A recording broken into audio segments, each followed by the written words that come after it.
Hello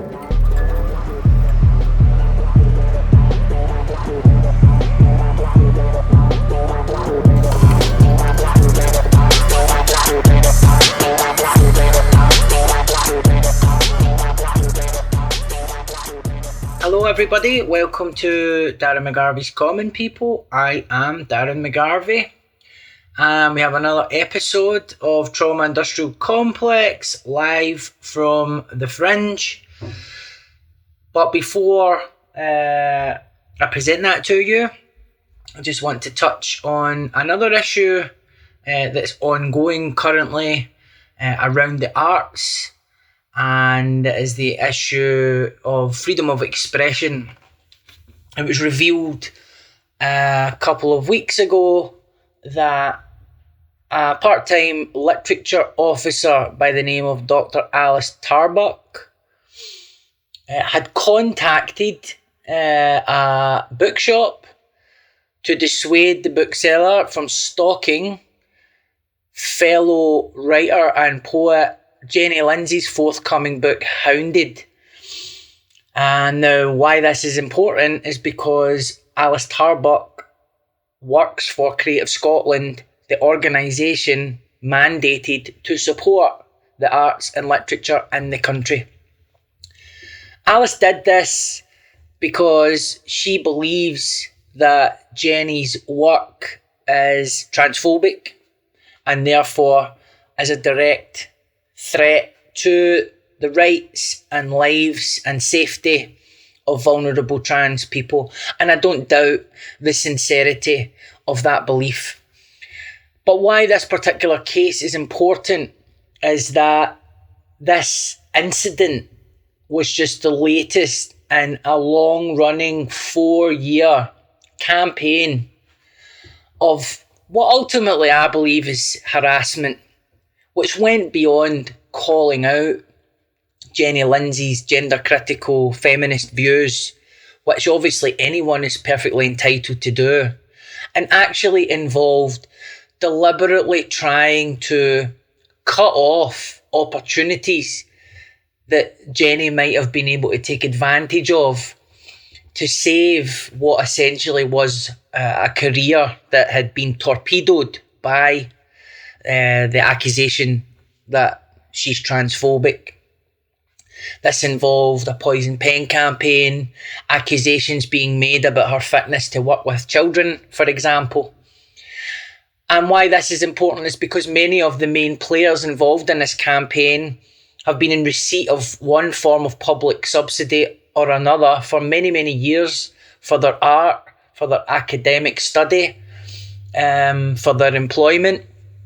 And personally, without signalling a public view in the gender area, then I just believe that that is an egregious overreach of what you should be allowed to do and what's appropriate when you are in receipt of public money. On their own dime, these people should feel completely free to do whatever they like, and I would never try to inhibit them from doing that. Personally, I think it's a bit over the top, but there are people out there who firmly believe that that's the sort of action that has to be taken against people that they see as a threat to trans rights and trans people. But ultimately, man, for me, this is really about freedom of expression, and having dealt with some of these characters in the past, I feel like I am at liberty to speculate as to the sincerity of some of the beliefs that they claim. Because for me, they've always operated as people that are interested in trying to dominate certain spheres and engage in power grabs, using their minor but influential roles as cultural nodes in the Creative Scotland funded arts and literary scenes to perpetuate their politics, but perpetuate their politics by means of creating a cultural cooling effect where dramatic examples of what happens if you are guilty of any kind of ideological impurity serve as a warning to other artists who inside might not actually believe or agree with Jenny Lindsay on very much, but also regard what's happened to her as pretty excessive and bordering on harassment. Anyway, I published an article in Unheard yesterday, and my reason for publishing it was really to try and encourage other artists who might have been mulling this over the last few years to consider registering a public view. And I understand the anxiety around doing that, given that funding cuts to the arts have been happening for years and that there have been further cuts announced. I understand that the feeling of insecurity is endemic after 14 years of austerity and that the situation is not improving anytime soon. But I also know that Creative Scotland, like most public organisations, is very susceptible to public opinion. And one of the reasons that this behaviour has been allowed to continue is because so few artists who depend on Creative Scotland for one reason or another feel frightened to take the perfectly reasonable position that you can disagree with Jenny Lindsay's viewpoints on whatever you like, but also defend her right to make a living in the arts, given that her views are protected by law. For me, that's pretty straightforward. That's pretty simple. So the article went out today. I haven't really been following all of the response to it because I've learned in the past that that's how you can get drawn into things, and that's how you can make a situation more difficult than it has to be. But I do recognise that maybe for some of my audience, the tone of the article and some of the general thrust of the article might make them feel uncomfortable, whether that's as a result of their ideological perspective or politics, or as a result of being an artist who hasn't said something and feeling kind of called upon or called out to do so. I just hope that people who do follow me understand me well enough to know that this is not an issue that I can stay quiet on, and that I have no intention or motive behind what I'm doing except to speak from my heart and in a way that I feel is true. Speaking or even being seen to enter the discussion taking place globally about gender is actually something that I have tried to avoid. And I've tried to avoid it, one, because from the kind of privileged distance that I construe that debate as a man who is not in the LGBT community and has not experienced abuse from other males the way that most women have. That debate to me is almost kind of white hot in such a blinding way. I've found, having tried to educate myself about some of the arguments from what I see as both sides, that if I sit with a fair-minded person and listen to them setting forth their perspective, then they make a very compelling argument that I can't understand why so many other people would have a problem with it. Then, of course, you talk to someone who holds the opposing perspective and you get a similar feeling. You get a similar feeling that, while difficult, these arguments could become part of a discourse where some sort of reconciliation or compromise or understanding might occur eventually, perhaps guided by some thoughtful, intelligent mediation. Of course, when it goes onto social media, something happens to it, like happens to most things that go onto social media. And I understand that that is a sort of comment that's a red flag for a kind of fence sitter.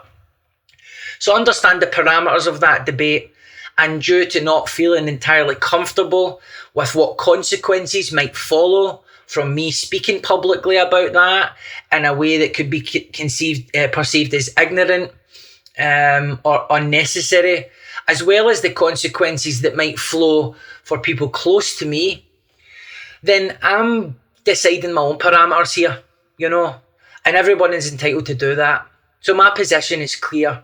My position is, if you're in receipt of public money, and you've been in receipt of public money for a long, long time, then there are many conditions that come attached to having public money, and one of them should be that you will refrain from trying to interfere with other artists' right to earn a living, irrespective of whether you agree with them or not.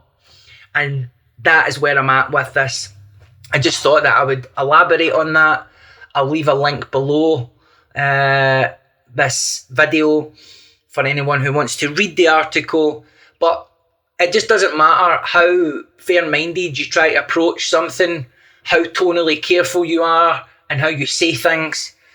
It doesn't matter what sort of temperament you bring to it or what sort of insight you bring to it. Every issue now is seen as a dog whistle for some other issue.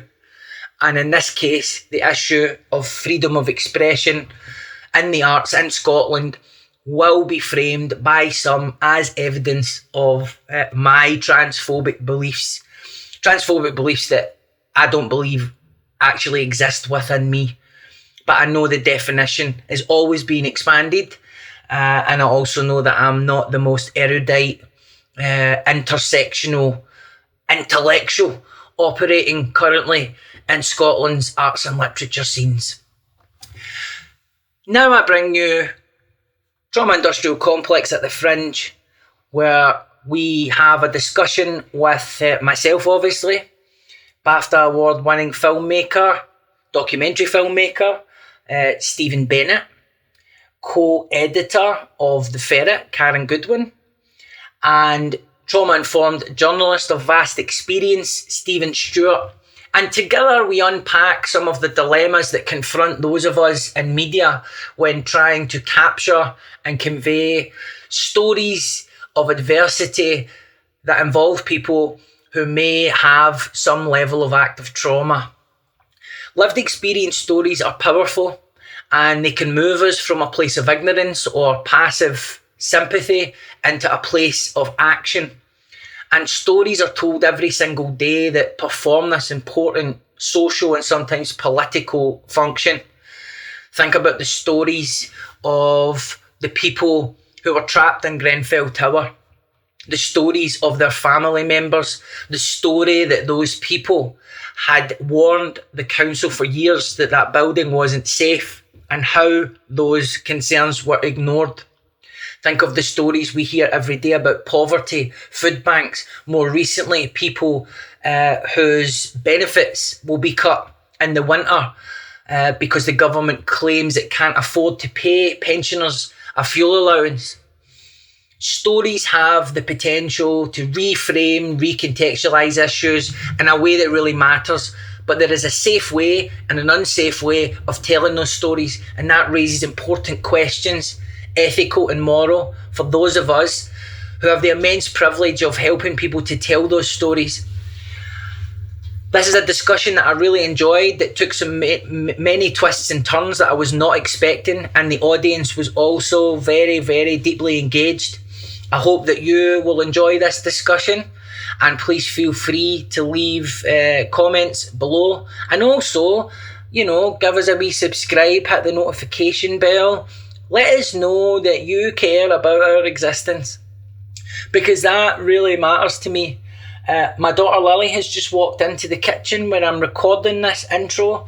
Is there anything that you would like to say to the people, Lily? She doesn't want to say anything. She's one of those lovely, quiet... Hello. Would you like to say goodbye and enjoy the episode? Goodbye, enjoy the episode, bye. Cheers, guys. Saying that there is evidence of the flattening out of the term trauma, rendering it almost meaningless. But yeah, I was on that train, and then I wasn't just on that train, but then I got the black screen of death on my phone, my Samsung A51, for any mobile technicians who are in the day, which not only meant that I was on a train operating at 150% capacity, where I was so close to other people that I felt I was committing infidelity. Not only did I have to listen to their fucking chat, but because I had no music, I had to listen to my own chat. Oh my God. And then suddenly I realised I might be descending into a mental health crisis. Thankfully I didn't have my phone though, to make it any worse. Googling my symptoms, diagnosing myself with type A ADHD. And so then, because I didn't have the phone and go into that faux mental health trauma algorithm, I was like, oh, that's right, I know how to deal with this. I've got this head. It's out to get me. It's like my heart. The brain is like a heart, except it just pumps thoughts. And I don't need to identify with every single one that comes in. And then I thought, I'll run through my list of things to check. Oh, that's right, I've not had anything to eat today except caffeine. Ah, right, okay. I'm about to go and do a show. I'm a bit nervous. My wife and kids are away in Blackpool. I'm missing them. Okay. Now I understand why I'm feeling a bit ropey on the train. So that's no drive-by advice for anybody here today or listening on the podcast. But what I can say is that if you're in a genuine mental health crisis, then you're that batshit mental that the last thing that you're trying to do is Google your fucking symptoms. My name is Darren McGarvey, and welcome to the third show of Trauma Industrial Complex here at the Edinburgh Fringe. This is a multimedia campaign of which the Fringe is just one strand, which is hopefully going to culminate in a book, which will be the summation of all of the different things that I've learned on the journey, speaking to different guests, interviewing different people, engaging the public on some of my ideas and provocations, and really sitting with that feedback that I get, even if the feedback's just a kind of indifferent facial expression from someone in the third row. And then basically the idea is to try and say something new, maybe provocative, about the trauma conversation going on currently online and in civic society, and the phenomenon of lived experience. The phenomenon of lived experience being this kind of assumption, not completely unjustified, that as a result of experiencing a particular type of adversity, you may possess some special insight that is the key not only to understanding an entire demographic who might have experienced a similar thing, but also to modifying systems in society to make things fairer. Today we're going to be exploring something that's a wee bit tangential to that, and that is how people with trauma or suffering adversity are presented in the press, media, documentary films, and so on and so forth. So I thought we would find a kind of segue into that by just talking about the Daily Mail's front page today. Has anyone seen it?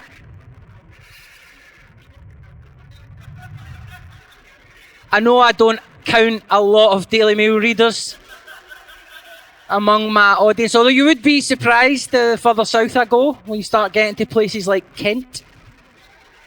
But basically it reads Summer of Discontent, and then they illustrate the Summer of Discontent with a picture of what I can only describe as their own readers.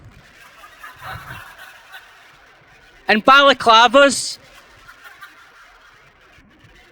shouting at bins that are on fire, absolutely certain they're going to get to the bottom of what the problem is with the UK. It's interesting because if that front page was your boyfriend, it would clear a clinical and legal threshold as to be classed as psychological abuse. Basically, the Daily Mail is trying to create the vibe that it doesn't know why there's race riots. That's what they are. Why there's race riots going on all around the country.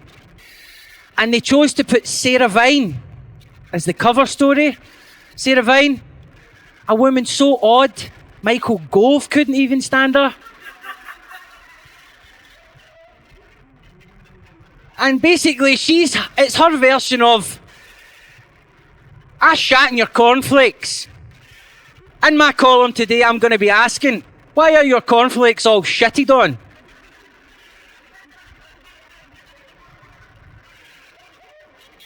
That's what we're up against in the UK.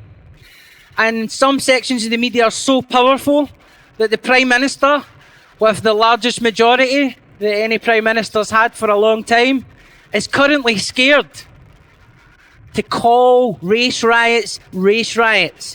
It's because he doesn't want to get too much on the wrong side of certain sections of the press. Today, what I want to focus on is how people who are experiencing vulnerability and adversity are presented. And so I've selected 3 guests who have a lot of experience and insight, people whose work I respect, admire, and have at various points, as I've tried to cobble together my own career, attempted to emulate. And it's for that reason, because I have seen the media landscape as someone who has been presented. You know, this is Darren McGarvey. Yes, we know he's quite a good writer, but actually we want to talk about how his mum chased him with a knife. This is Darren McGarvey, recovering addict. This is Darren McGarvey, grew up in poverty. And so I know the difference between journalism and filmmaking that really respects the duty of care that it has to someone, and journalism that doesn't. And to discuss some of the factors that account for the disparity in the quality of journalism that we see, I want to invite on stage award-winning documentary filmmaker Stephen Bennet, co-editor of The Ferret, Karin Goodwin, and trauma-informed journalist and author Stephen Stewart. Up you come, guys.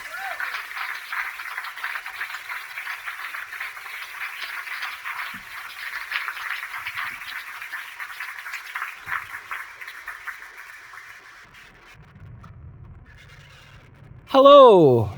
Hi. How are you all? Fine and dandy, thank you. Were any of you on that 12 o'clock train? I was. You were? I was, yeah. Whereabouts were you? I was one of those absolute smug pricks who ran right to the front, right at the start. And Oh, so and smug. yeah, absolutely. Well, I'm one of those idiots that bought a first class ticket See? and couldn't get a fucking seat anywhere. And that's the 3rd day in a row I've made that mistake. Anyway, thank you very much for joining me today. You guys bring a lot of experience and insight across different disciplines. But one thing I think that kind of unites us all is that while working in industries where we understand quite clearly what the excesses have been historically and the social impact of them, we've also in our own ways tried to offset those by thinking more deeply, reflecting on how we engage with participants or contributors, how we present them. But first I just wanted to kind of set the scene in terms of discussing what are some of the pressures on people in our kind of positions that mean that somebody who is experiencing vulnerability and someone who's been engaged with on good faith might subsequently see themselves presented in a way that they find embarrassing or shameful. Because we know there's time pressure. We know that once something's handed over to an editor or an executive, it's a wee bit out of our hands. What are some of the kind of cultural factors or incentives that create that distorted picture sometimes of adversity, trauma, things like addiction? So I guess as somebody who's been working in all sorts of media for quite a long time, you know, I've worked for major newspapers, who I suppose, you know, there's a weird thing about influence, you know, that I've worked for the Sunday Times, for example, and Rupert Murdoch, contrary to, you know, what people might believe, isn't phoning up the editors and saying, right, I want this on page 3 and I want this on page 1. But there's a kind of an understanding of what's required and what is wanted and the types of stories that we put up to an editorial conference and the types of things that will get people promoted, plaudits, admiration within the organisation, and that is quite often exploitative. And that's stuff that sells, that clicks, you know, all the stuff we know. But that is definitely one pressure that particularly young or inexperienced journalists can find themselves caught up in, I think. And that's particularly the case when you're dealing with the kind of tabloids or broadsheets, you know, the big names, the big tentpole names, because there's a real economic imperative for the stuff to be like catnip on the rack. Yes, Stephen? Well, I mean, here's some bad news. I think it's actually getting worse because there's a lack of, you touched on it, there's a lack of time for journalists. There's fewer journalists. There's hardly any investment. So you're not creating trauma-informed journalists. It's clickbait half of the time. I won't name, you know, the companies involved, but it's just churn, and there's a lot of pressure, and that's not conducive to good trauma journalism. Let's just unpack that term there that you've used, trauma-informed, because that's something that we hear a lot about, and I've spoken to various people in the field, even in kind of clinical sort of psychiatry and stuff like that. And it's a term, not everybody's totally on board or understands it, but we understand the sentiment behind it. Could you elaborate on it? Well, to me, it means basically, well, it's a number of things. It's about experience, but it's also about doing no harm, putting the person first.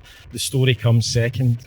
There's trauma-informed, there's trauma-aware, etc. There's all these different terms, but it's putting people first, not the story. But that's not really happening at the moment. It's all about, especially with these digital, their kind of websites and stuff, it's just churning through stories.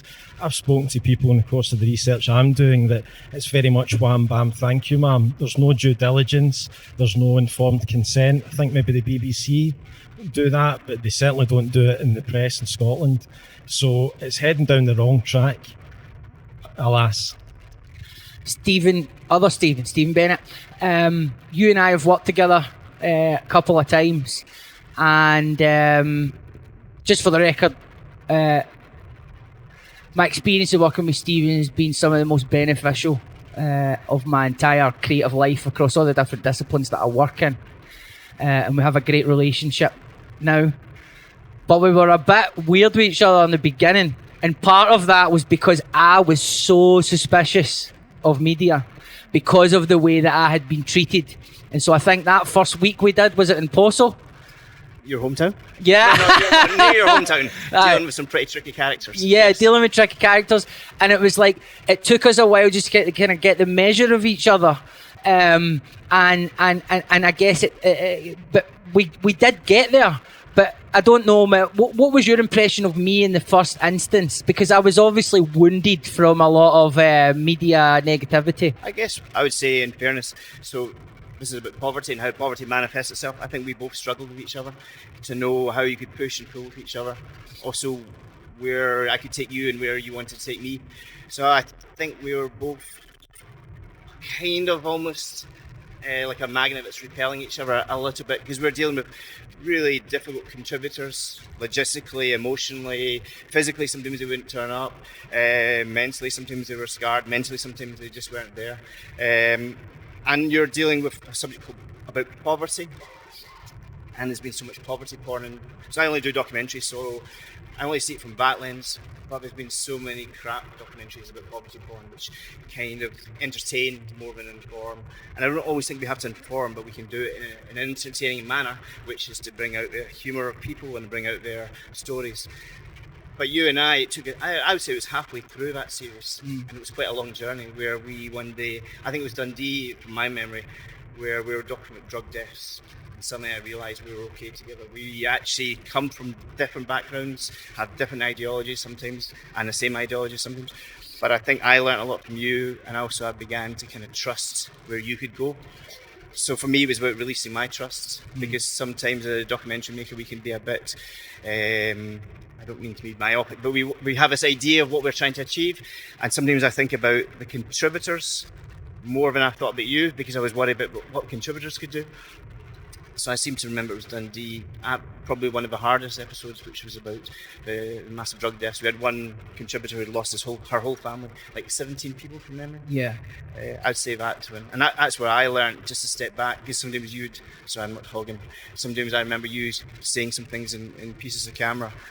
I don't fucking understand that, I don't understand why.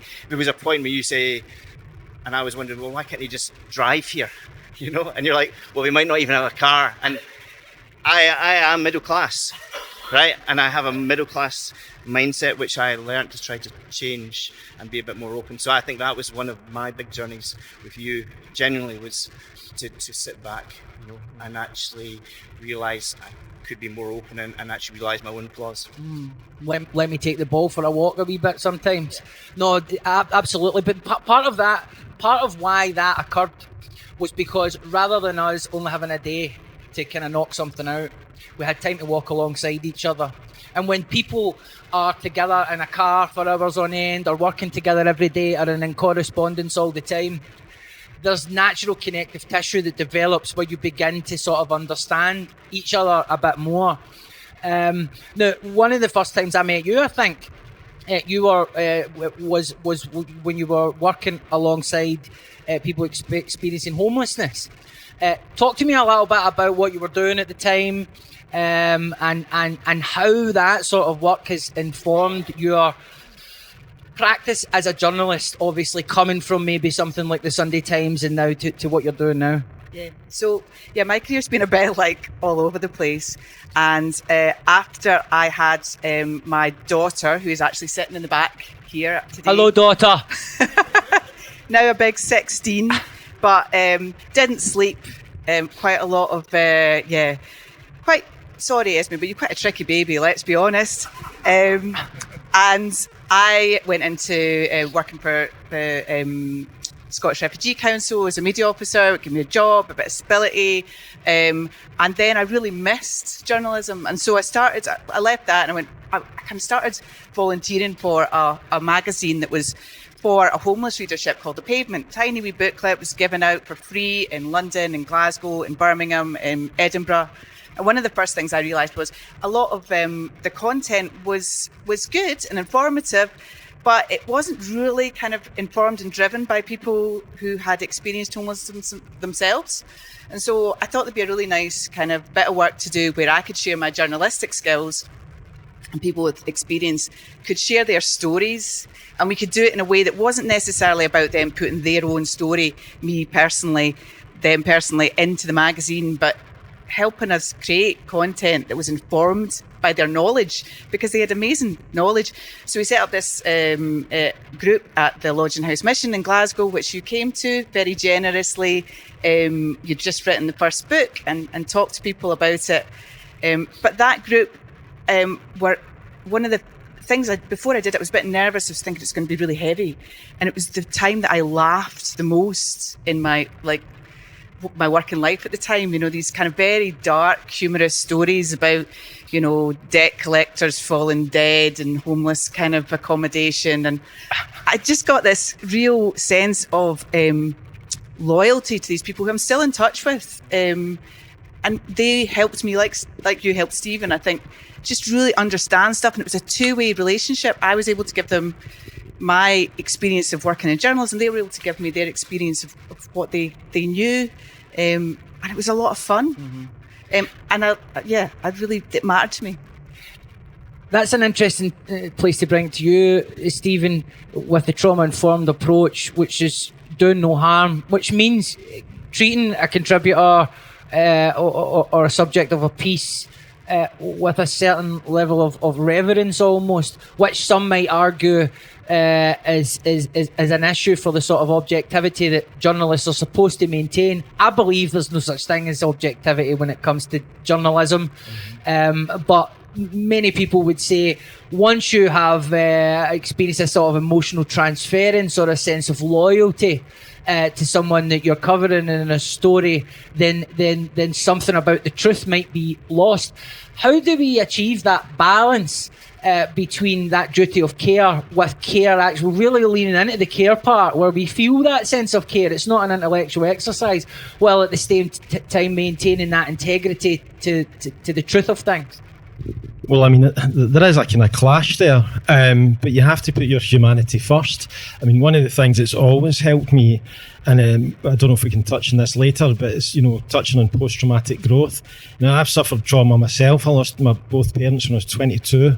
It was a horrendous point in my life, but that's actually helped my journalism, because it means when I go in, it doesn't matter if the editor's shouting at me about getting the story of saying, well, no, I can feel this guy's pain to a certain extent. So, but there is a clash, and as I touched on earlier, I think it's going to get worse because you're going to get younger journalists coming through with more pressure. It's just headed the wrong way, sadly. So there is a real clash there.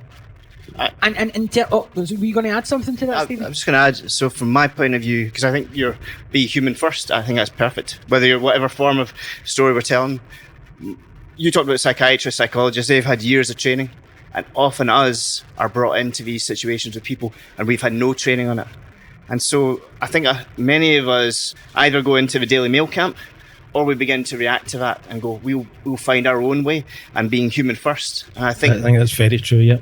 We have to find that way, because we haven't had that training, and there isn't really that training. There's all this trauma-informed and trauma awareness now. But often the people we're meeting have gone through the very worst of situations. They're bereaved, lost, raped, fire, all the horrible things in life.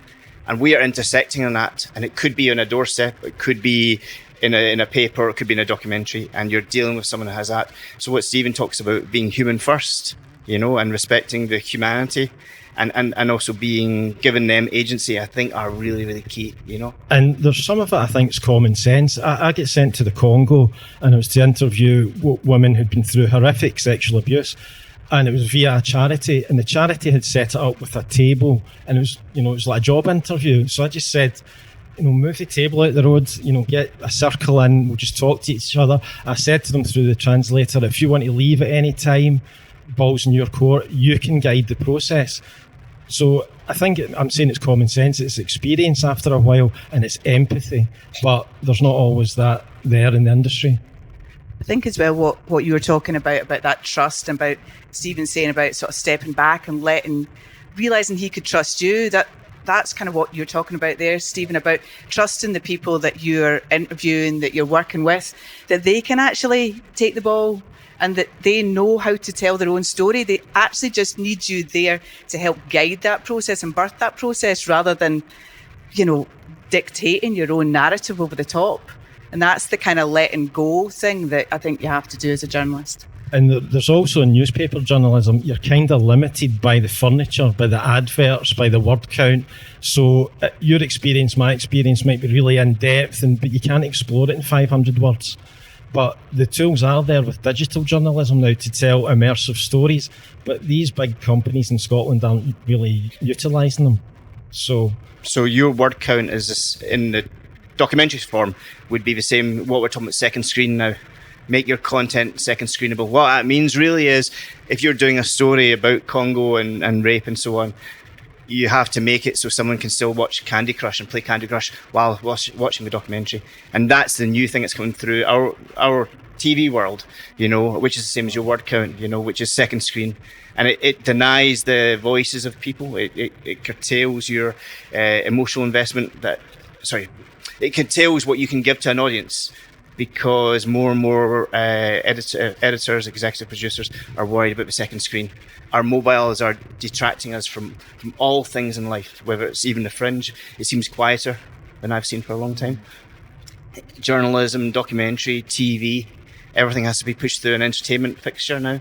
And I think that is one of our big hurdles. One of the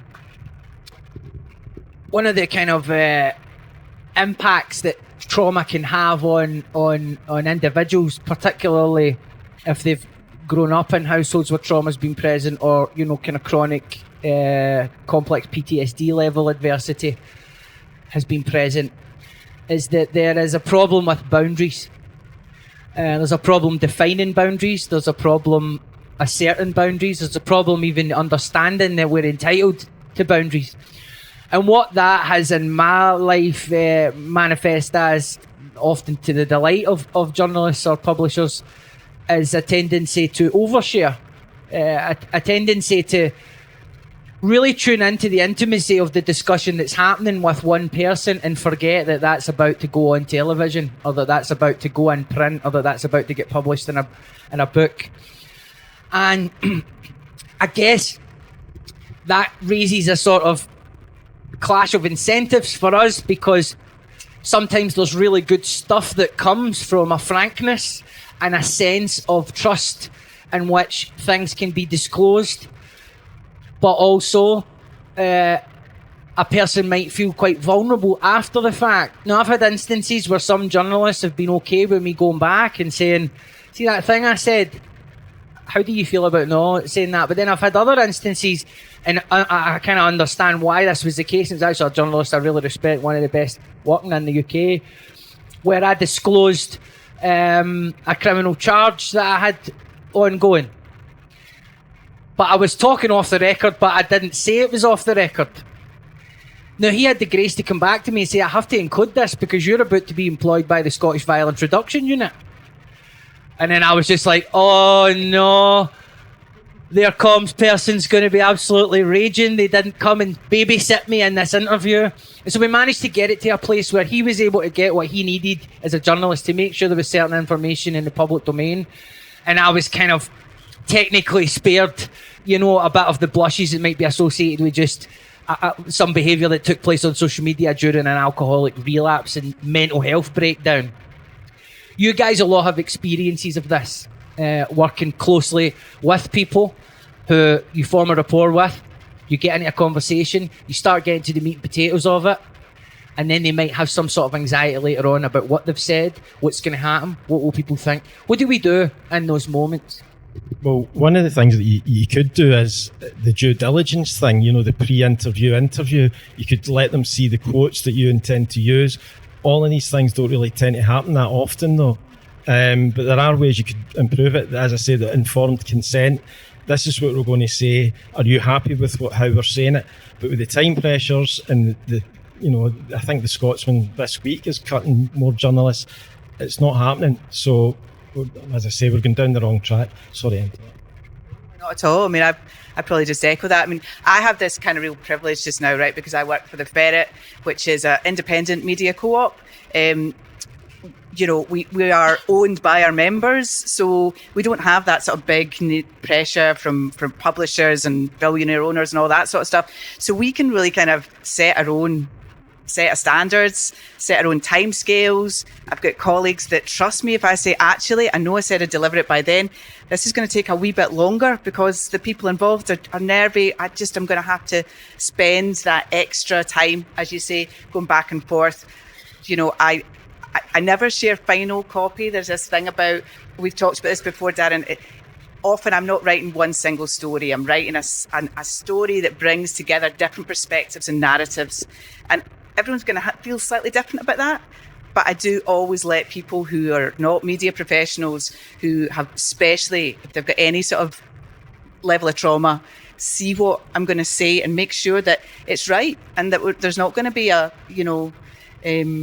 problem later on. And even then, sometimes there, very occasionally there has been, because it's seeing things in the public domain, as you know, can feel different. So don't always get it right. But I think, that sharing and consent and sharing what people are going to say and thinking that through. Another thing that I do, for example, is telling people if there's something that's going to impact on other people. Again, you can speak to this experience, but speaking to your family beforehand, I'm going to put this into the public domain. How does that feel? How does that sit with you? Because they'll have views on it as well, And it's also thinking about, because in the old days, it'd be the fish and chip wrapping the next day when it was in the paper. But this is a digital footprint. It'll follow you forever now. The digital story's out there, and whenever your name's Googled, that's going to follow you. So as long as you're aware of that, then, fair enough. But a lot of people aren't, sadly. I remember an instance when I was filming the Addictions series, and I think it was my first sequence. And I was working with a new director, and so it was going on that process again. And sometimes they like to throw you in at the deep end. So we were out in Johnston, where we were running around with responding to basically drug crisis situations. And we basically entered someone's home with the permission of the other person in the house while someone else was having a drug-induced seizure. And I remember the director, Jack Cocker, also a brilliant collaborator. But these were the kind of early moments where we were trying to strike a balance. So the guy's fitting on his couch. His partner or ex-partner is in a certain level of emotional distress. And we are standing there with a camera pointed at it all. Now, we must have been in there for maybe 3 or 4 minutes, where I was satisfied that we had captured enough to illustrate something that people, I believe, had to see, but without it being a gratuitous incursion into someone's privacy. And so I asked Jack to leave, and I left. And I could tell Jack was frustrated, and I could understand why he was frustrated, and I could see it from that perspective. Now that sequence went through many kind of mutations, as they often do. But the final thing that we done, that I kind of insisted on, was that guy gets to see what we hope to show. And so we drove out to that flat and we screened it for them. But also I says, look, I'm not going to bullshit you. You might get a wee bit of kickback in the scheme for this portrayal of your situation. But I know what that's like, because I've got things out there that I find embarrassing, but also get messages from people all the time saying, see that thing was the thing that got me into recovery, or that thing was the thing that da-da-da-da-da. And so I didn't try to sugarcoat it. I says, look, if you agree to this and I think you should, then here's what might happen. How do you feel about that?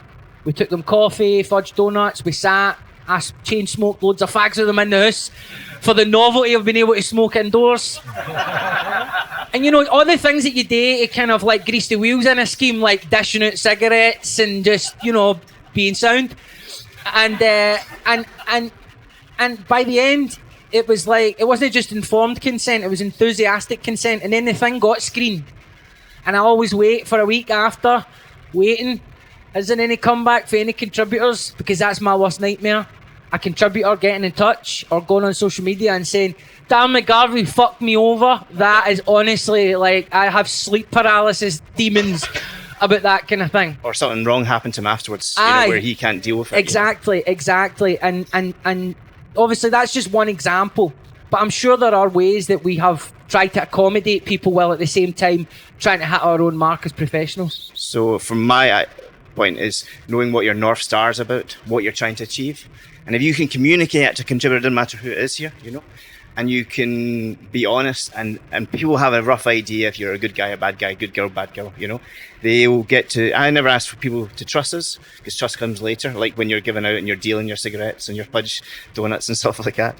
But I think if you know what your North Star is and you can communicate it with people, that honesty and that sense of why you think it's important, it's not just a shitey wee 4-minute bit or 3-minute bit because that's part of the clip, you know. You don't think of it that way. If you think of it actually as we're trying to communicate something, we're trying to take your experience and be a voice of something other, something bigger. A bit like your stories, how they invoke lots of stories to create one bigger story.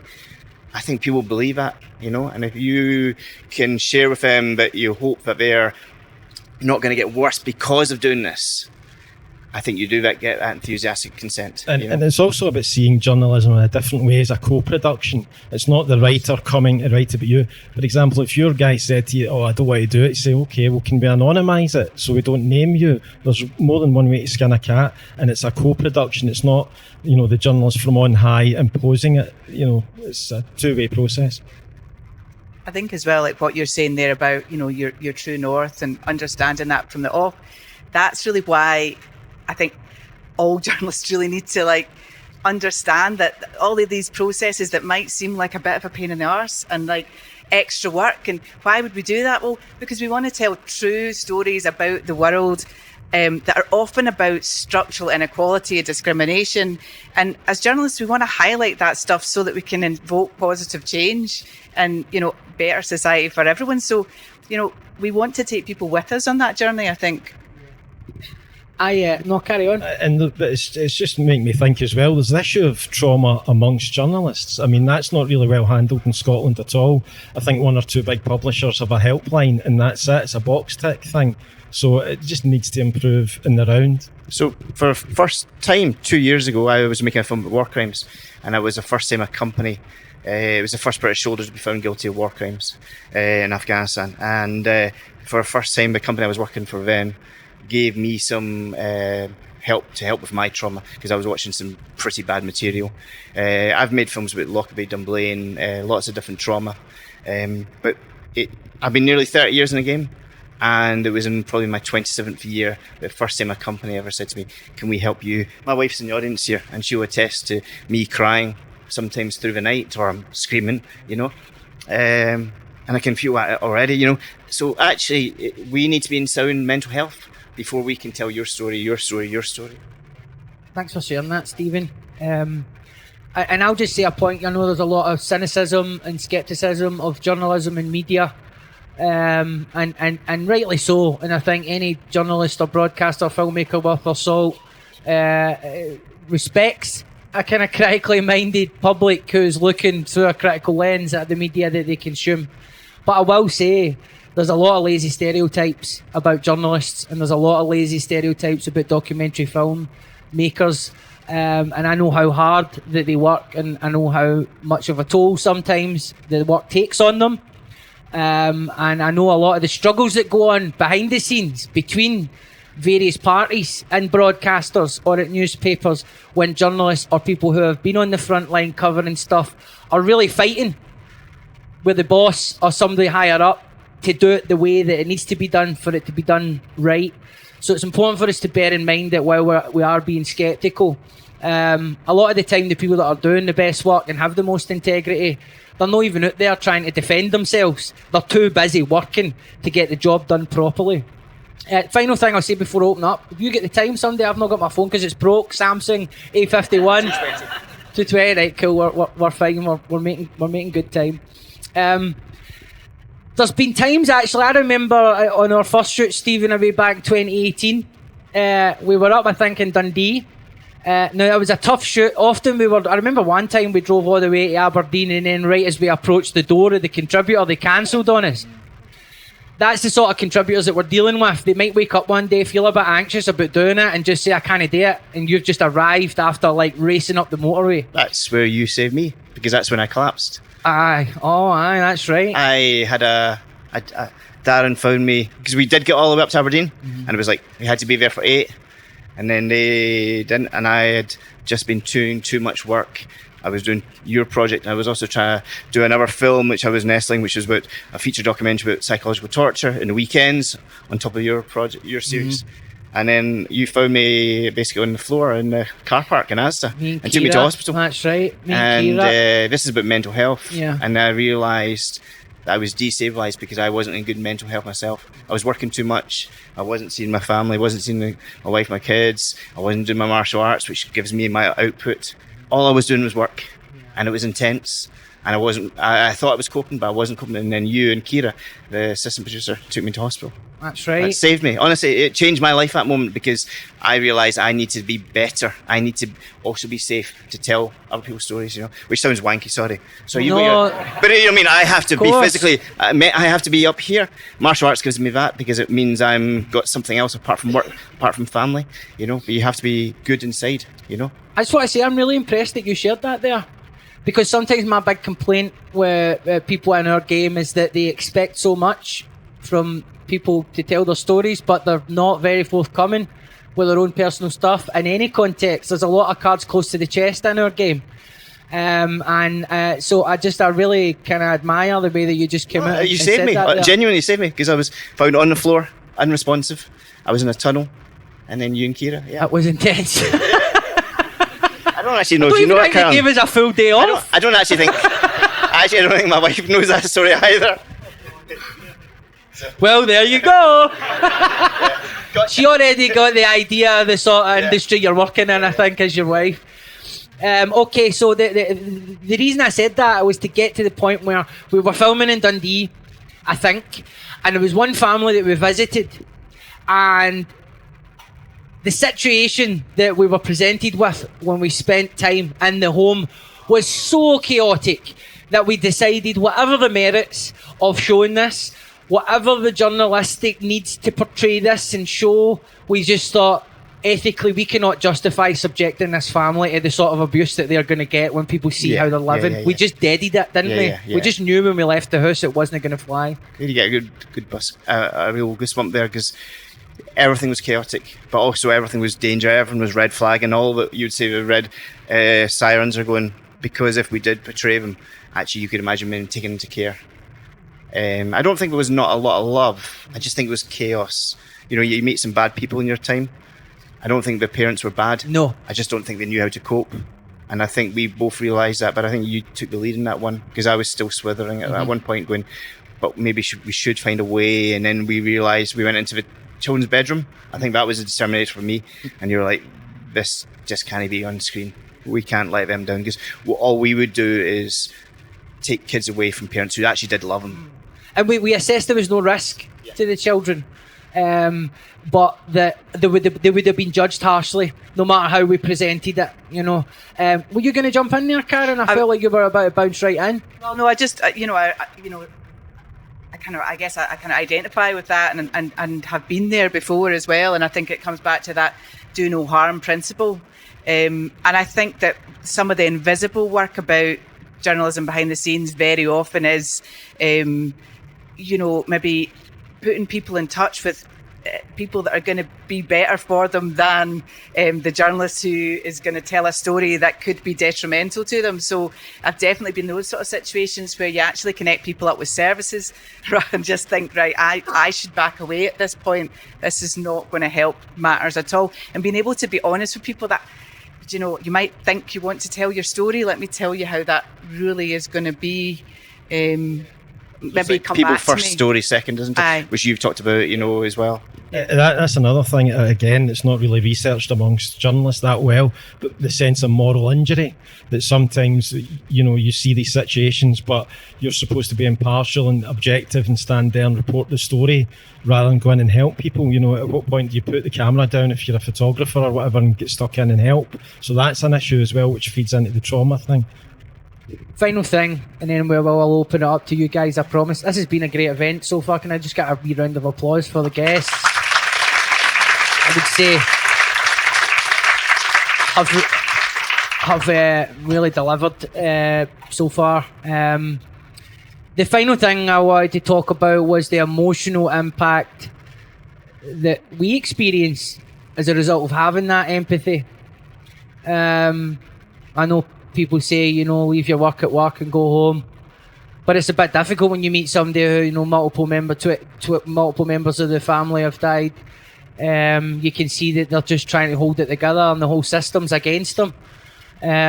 It's difficult, when you spend time talking to a woman whose daughter was stabbed in the neck by another child, and she doesn't use the language of trauma the way everybody else in the trauma discourse does. She doesn't even know she's traumatised.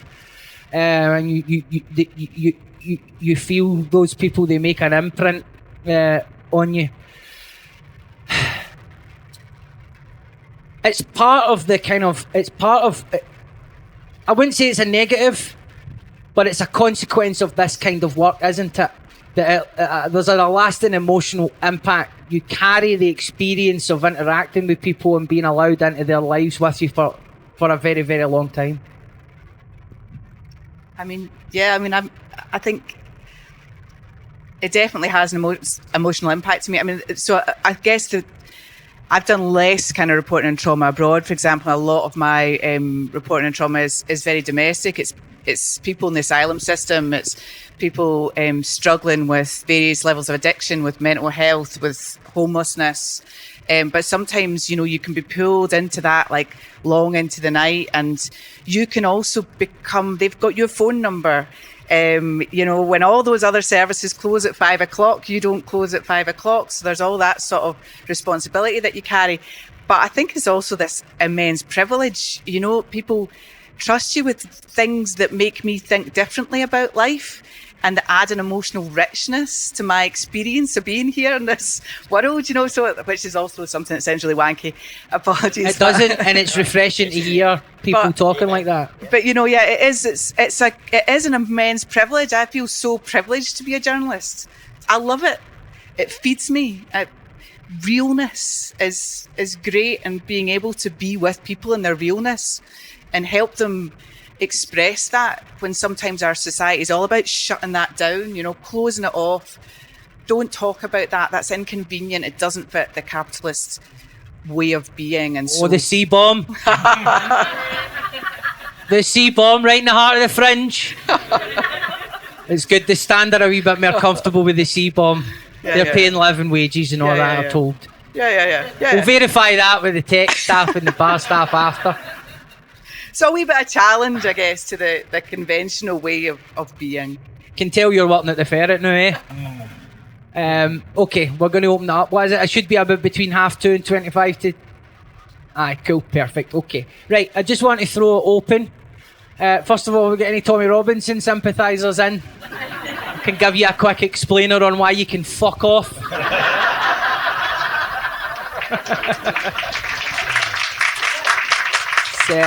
just like to set my stall out early. So I just signal that you would like to make a contribution in the usual way by raising your hand, and the further into the darkness you are, I'll try and locate you and speculate about your gender identity.